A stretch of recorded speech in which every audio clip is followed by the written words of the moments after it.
Le naufrage, une nouvelle écrite par José Langlois, édition Nomonnet, copyright 2006.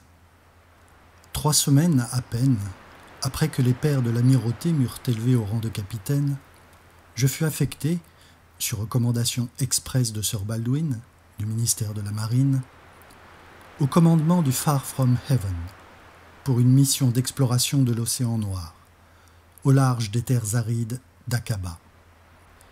L'ivresse du grade et de la fonction, associée à cette arrogance démesurée qui est le désolant apanage de la jeunesse, me faisait secrètement ambitionner d'offrir à Sa Majesté le premier relevé topographique des côtes septentrionales de l'île de la Désespérance.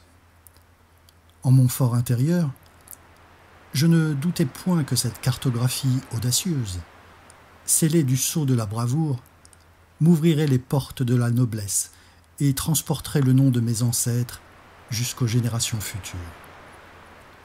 Mes visions de gloire, certes étriquées, et cette assurance imbue de celui qui ne sait rien, altéraient la finesse de mon raisonnement. Mon estimation des dangers inhérents au voyage était aussi erronée qu'imprudente. Bien que compréhensible chez un néophyte, cette propension à la forfanterie n'en demeura pas moins une terrible erreur de jugement. Une aberration de comportement dont les conséquences s'avérèrent imprévisibles, jusque dans l'horreur et la repentance. Mais que voulez-vous, j'étais jeune, j'étais ambitieux. La postérité était un but en soi. Cook était le modèle à surpasser. Le parfum capiteux des demoiselles de Windsor, les débauches des aristocrates et les habits moirés des élégants exerçaient sur moi une dangereuse fascination. J'étais jaloux, j'étais envieux, je convoitais. En ouvrageant les fils qui tissent ce récit, je réalise la vacuité de mon entêtement d'alors, et combien frivole était ma quête. Un biographe plus orgueilleux que je ne le suis désormais enjoliverait certainement ses actes et trouverait de la grandeur à ce qui n'est que vanité. Je ne m'abaisserai pas à travestir par de grossières circonlocutions et autres artifices d'écriture une si triste réalité. Je ne mentirai pas. La bêtise que me conférait mon jeune âge, mon insolence, la morgue de mes galons, si elles ne sont légitimement pas des excuses, sont pourtant bien les seules que je puisse encore revendiquer. Du moins, avec une certaine honnêteté. Rien, en dehors de cet aveuglement puéril, ne dédouanera ma conscience du désastre qui s'ensuivit, ni du bonheur, injuste pour un homme qui a commis tant de fautes et dont l'âme putride se repaissait ignoblement de sa propre médiocrité, qui émergea, splendide, de ce sanglant naufrage. Le Far From Heaven était une vaillante petite goélette de construction irlandaise qui, quoique de tonnage modeste, offrait toutes les qualités nécessaires de robustesse, de vitesse et de maniabilité à la bonne marche de l'expédition. À l'époque, je ne doutais aucunement de notre succès. Armé d'un équipage émérite, composé de solides marins, rudes gaillards, rustes et affranchis, habitués à toutes ces sortes de caprices et d'imprévus que nous imposent les différentes mers du globe, et de leurs officiers tout aussi bons, loyaux et efficaces qu'expérimentés, notre navire quitta Portsmouth, sous les vivas de la foule, un soleil radieux et une escorte de mouettes blanches. Les voiles étaient gonflées de vent et nos cœurs de fierté. Fanfares joyeuses et farandoles sur l'embarcadère, le bon peuple nous saluait.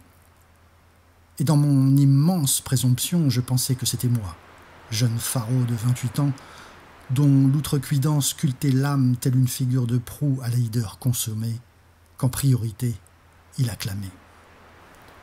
La tempête qui nous accabla, sans pause ni répit, pendant les 13 années qui s'ensuivirent, nous surprit sur le méridien de la tourmente, la 3e semaine de juillet. 19 jours, très exactement, après notre glorieux départ du quai.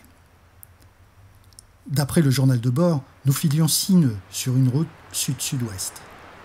Les conditions climatiques, ainsi que l'ambiance à bord, étaient toutes deux au beau fixe. Lorsque sur mon ordre, un ordre impie, il me faut bien l'admettre, notre fringant de mât s'engagea résolument sur ce méridien maudit, que redoute même le plus courageux des loups de mer. J'étais un impudent. Je n'avais peur de rien. Pire que tout, je désirais ardemment faire mes preuves. Je voulais briller, méprisant, foulant aux pieds jusqu'aux règles de sécurité les plus élémentaires.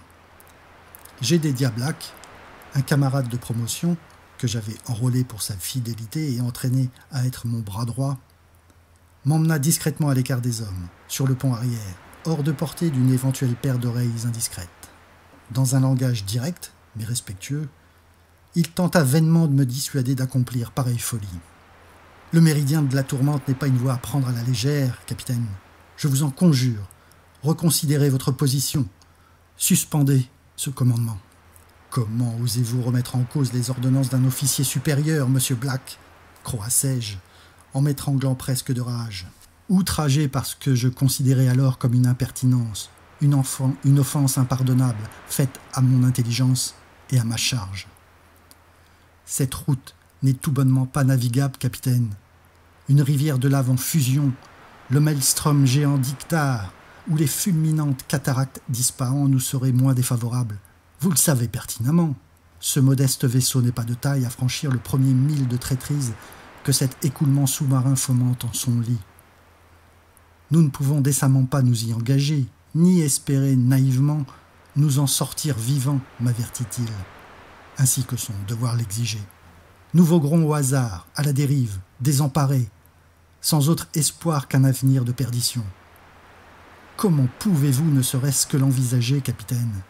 Résignez-vous à abandonner cette révoltante lubie. Une option aussi téméraire, aussi insensée, aussi suicidaire ne saurait être que vouée à l'échec. Billevesée, rétorquai-je avec la fatuité qui me caractérisait si parfaitement à cette période. Puis je lui tournai le dos, effrontément, afin de mettre un terme à ce dialogue qui me désobligeait. Peut-être, inconsciemment, reconnaissais-je tout ce qu'il y avait de juste et de réaliste dans cette plaidoirie. Et peut-être que ces accents de sincérité si judicieusement articulés et empoisonnés, comme le remède empoisonne le mal qu'il est censé combattre, un esprit rendu instable par les excès néfastes d'un comportement mégalomane. On dit des choses à propos de ces courants, capitaine, s'empressa-t-il d'ajouter en me retenant par le bras. Je le dévisageai durement. Intimidé, il relâcha son emprise. Ah oui ? Et lesquelles ? Des choses terribles, des choses à vous faire dresser les cheveux sur la tête, des choses comme quoi il serait ensorcelé. Je ne pus m'empêcher, devant un argumentaire aussi simpliste, de renverser la tête en arrière et d'éclater bruyamment de rire. Ce superstitieux étalage exacerbait ma cruauté. J'ai Dédia, dis-je. Les légendes qui accompagnent et obscurcissent de leur mystère la réputation de ces coordonnées ne sont probablement que des rumeurs propagées par une coterie de pirates et de flibustiers sans foi ni couronne, dont l'ignominieux repère trempe en ses eaux. Elles sont, sans conteste, destinées à éloigner de leur secrète proximité la redoutable menace de nos armadas. La méthode est assez subtile, ma foi. Capitaine, amorça un Black, consterné par tant d'étroitesse d'esprit. À moins qu'il ne s'agisse tout simplement d'un conte de fées, d'une fantaisie de l'imagination, poursuivis-je obstinément, sans même relever sa tentative d'interruption. Un ramassis de sottises et de balivernes racontées les nuits de pleine lune par une horde de sorcières séniles à une descendance bâtarde, stupide et dégénérée. Que des enfants apeurés, crédules et à la moralité corrompue s'y laissent prendre, soit qu'un soi-disant courageux officier de Sa Majesté y fasse écho, et je laissai ma phrase en suspens, afin qu'il en ressente bien tout le mépris. Ne prenez pas ces histoires trop à la légère, capitaine. Elles se basent toujours sur un fond de vérité. Croyez-en mon expérience, je ne crois ni à Dieu, ni à diable, ni à toutes ces sornettes que nous enseignent les moines et les curés. Mais je crois, par contre, en la fatalité. Il est certain que des équipages bien plus aguerris que le nôtre, et que des bâtiments autrement plus puissants et mieux bâtis pour la tourmente, ne sont jamais revenus d'en avoir ignoré les avertissements. Je réfutai, avec une virulence excessive, indigne d'un chef, ces arguments de prudence et ce mysticisme déplacé. J'affirmai violemment ma résolution et n'hésitais pas à accuser mon second de poltronnerie. Ce qui était non seulement une insulte, mais une aberration. Quiconque fréquentait Jedediah Black, même sans cette assiduité qui découle d'une longue affection, savait que je proférais là une accusation grave, sans indice pour l'étayer puisque dénuée de tout fondement. Jedediah Black était de la trempe d'Achille, d'Icare ou de Lancelot. Son cœur, forgé dans les reins le plus pur, battait au rythme des batailles et de l'adversité. Il aurait sacrifié sa vie à mon amitié, et ce, sans la moindre once d'hésitation. Malheureusement pour lui, il avait remis en doute mes engagements et bafoué en public mon autorité. Mon humeur, corrodée par les vapeurs acides d'un éternel orgueil, se délecta de l'humilier. D'un ton péremptoire, presque cassant, je le renvoyai à son poste et, sous menace de cour martiale, lui ordonnai de préparer le navire à la manœuvre. Après qu'il m'eut obéi, je le consignai dans ses quartiers, d'où il ne ressortit pas vivant. Vint l'heure de haranguer les foules, de les préparer psychologiquement aux angoisses qu'elles ne tarderaient pas à endurer. Ne souhaitant rien de moins que cacher mes motivations aux matelots qui m'accompagnaient, je les fis se rassembler sur le pont et là, le menton haut, la main fermement appuyée sur l'un des taquets de la barre, dans une attitude d'héroïque souveraineté, je les entretins de notre prochaine mission. Emporté par mon éloquence, je nous attribuais toutes les qualités. Je grandissais la valeur de mes compagnons d'armes et glorifiais la barque qui nous portait. J'évoquais la mâle tentation de l'aventure, l'exaltation qui naît de la découverte et l'accomplissement que l'on éprouve à se surpasser. Incapable d'humilité, je m'arrogeais des capacités qu'un dieu même m'aurait enviées. En un mot, tant était grandiose ma vantardise et inepte le désir de prouver que nous n'étions pas des couards, je nous surestimais. Je me surestimais. Les premières secondes de silence qui suivirent ma déclaration virent mon auditoire prendre la nouvelle avec une certaine perplexité. Un murmure réprobateur se propagea parmi les plus anciens, puis chez tous ceux qui savaient de quoi il retournait. Je ne m'avouais pas vaincu pour autant. J'affrontai l'insinuant murmure, raffermis ma verve et enflammai les jeunes recrues tant et si bien qu'au terme de mon discours, ils se seraient jetés au feu en jurant qu'il était gelé. Mon pouvoir de persuasion était immense, mes dons de manipulation illimités. Ils approuvèrent l'abjecte décision, comme s'ils en avaient eu eux-mêmes l'idée. S'ensuivit 13 années d'un enfer funeste, un enfer de damnés, un enfer que les démons du Styx eux-mêmes nous auraient envié, un enfer dont j'étais, Dieu me pardonne, le pourvoyeur exécré. Les 7 premières années de lutte contre les forces primordiales de la nature ne purent mettre à bas la muraille de ma suffisance. J'étais le capitaine odieux. Ainsi m'avait-on surnommé depuis la cale jusqu'à la vigie. Et je dois bien reconnaître que ce charmant sobriquet, tout cocasse qu'il fût, dépeignait avec une certaine justesse mon caractère revêche et mon front ombrageux. Bligh, cette honteuse caricature de militaire, cette immonde tache sur l'honneur du drapeau, de méchant serait passé pour saint. Je contraignais les hommes à l'impossible, les obligeant parfois à sacrifier leur vie à ma fureur et à ma décadence. Insensible aux affres de l'humanité lorsqu'elle ne servait pas ma cause, je demeurais intraitable devant les incessantes requêtes de mon état-major et les exhortations de ma conscience à plus de compassion. Nombre de mes détracteurs tâtèrent de la planche à requin ou du chat à 9 queues. La grandeur de leur supplice, le sublime de leur misère et l'effroyable de leur souffrance n'étaient qu'un frein, une entrave à mon avènement. Je les dédaignais, car mes antagonistes étaient les éléments. Et qui d'autre que moi pouvait se vanter d'avoir pareils rivaux? J'affrontais les orages noirs et l'assourdissant tonnerre comme s'ils eussent été mes ennemis intimes. Les 2 tiers de la marine, dévoués à mon déséquilibre, périrent de cette folle confrontation contre la mer déchaînée. Je n'en avais cure. Dans mon obsession, la sauvegarde et le bien-être de mes hommes n'étaient pas plus mon affaire que la course migratoire des cormorans ou la fabrication de la confiture de melon en Charente-Maritime. La victoire seule m'importait. C'était une hantise, une idée fixe. J'aurais promis les âmes de mes subordonnés au diable afin d'affermir mon succès.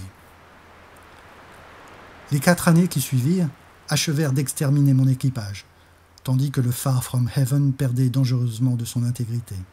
Des éclairs surnaturels, bibliques, dignes de ces descriptions grandiloquentes dont regorge le livre de l'Apocalypse, zébraient en permanence un ciel de ténèbres et de calamités.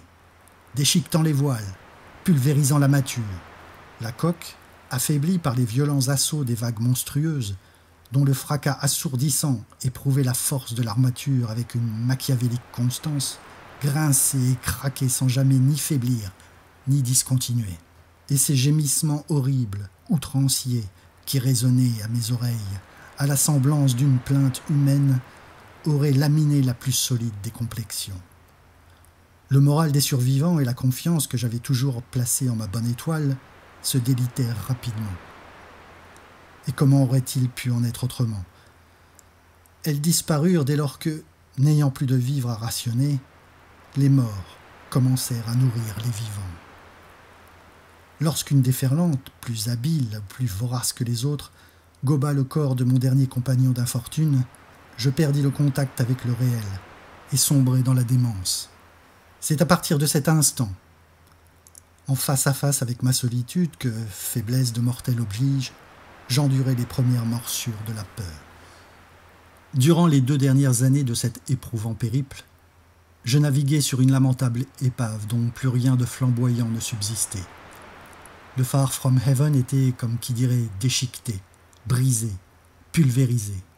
Désemparé, le bateau flottait sur cette furie liquide par je ne sais quel miracle, par je ne sais quel mystère, par je ne sais quel secret. Son allure de spectre aquatique, drapé du suaire de la malédiction, semblait démontrer qu'il avait été recraché par les abominations fantômes d'une abjecte mythologie plutôt que construit par d'habiles charpentiers. Mais il était inscrit, dans les chroniques universelles, que je devais boire le calice jusqu'à la lie, car jamais ce radeau ne coulerait. Afin de maintenir vivace cette misérable étincelle de vie qui brasillait encore dans ma poitrine et perpétrait ce que ma mère avait si jeune engendré, j'ingérais des cohortes de poissons-chats que la mer, l'âdre marâtre, me confiait, et la paix, dans le vain espoir de me désaltérer, les gouttes d'une pluie saumâtre dont les nuages m'accablaient. C'est par les bonnes grâces de ce répugnant régime qui me sustentait que je pus survivre assez longtemps. Cependant, je maigrissais, je dépérissais, inexorablement. Affaibli au point de ne pouvoir bouger sans éprouver de vives contractions musculaires, ou certains de ces étourdissements qui, immanquablement, me portaient aux frontières de l'évanouissement, je dus me résoudre à m'attacher. Je craignais qu'une tornade ne finisse par m'emporter dans un linceul d'insanité. Précaution bien inutile au fond, puisque le froid avait soudé mes paumes aux manches de bois du gouvernail. Samson lui-même, malgré toute sa hargne, n'aurait pu m'en détacher. Au terme de ces 8 trimestres, j'étais aussi désespéré qu'un naufragé peut l'être. Je ressassais mes fautes, mes crimes, mes erreurs et mes regrets. Convaincu de ma culpabilité envers la nature et la société des hommes que j'avais si sauvagement opprimés, la sentence tomba aussi définitive que la lame d'une guillotine. J'étais indigne d'exister. La condamnation était irrévocable, le jugement sans appel. Je devais mourir. Ce que je me préparais à faire dignement, ce n'était que justice après tout. J'étais un scélérat. Mais contre toute attente vint une rédemption que je n'espérais pas. Le pardon du Créateur s'incarna sous la forme d'un ange de charité, une petite fée. Alors que je délirais sous l'orbe vespérale, que la canicule incendiait ce qui persistait de ma cervelle, que mon futur cadavre s'étiolait à force de déshydratation, je crus voir, ou plutôt non, je vis, positivement, niché entre 2 gigantesques mamelles de fluide enragé, un magnifique pavillon blanc, parfaitement immaculé, orné d'une broderie de fils d'or et d'argent représentant 2 fins fleurets entrecroisés. Intrigué, je m'appuyai sur le coude afin d'accroître ma hauteur, car cela faisait près de 3 semaines que je vivais allongé. J'étais intimement persuadé être la victime d'une hallucination. Subitement, sans que je ne pusse rien faire pour l'en empêcher, l'étrave sculptée d'une majestueuse caravelle éperonna ma frêle embarcation. Trop faible pour m'en écarter ou pour même y penser, Je subis le choc de plein fouet et sombrai dans les délicieux vertiges de l'engourdissement. À mon réveil, j'étais certain d'avoir rêvé, ou mieux d'être décédé. Quelle ne fut pas ma surprise, en soulevant le poids de mes paupières, de voir le rayonnant visage de mon sauveur, tendrement penché sur mes blessures. Elle était là, mon âme sœur. Tu étais là. J'étais sauvé.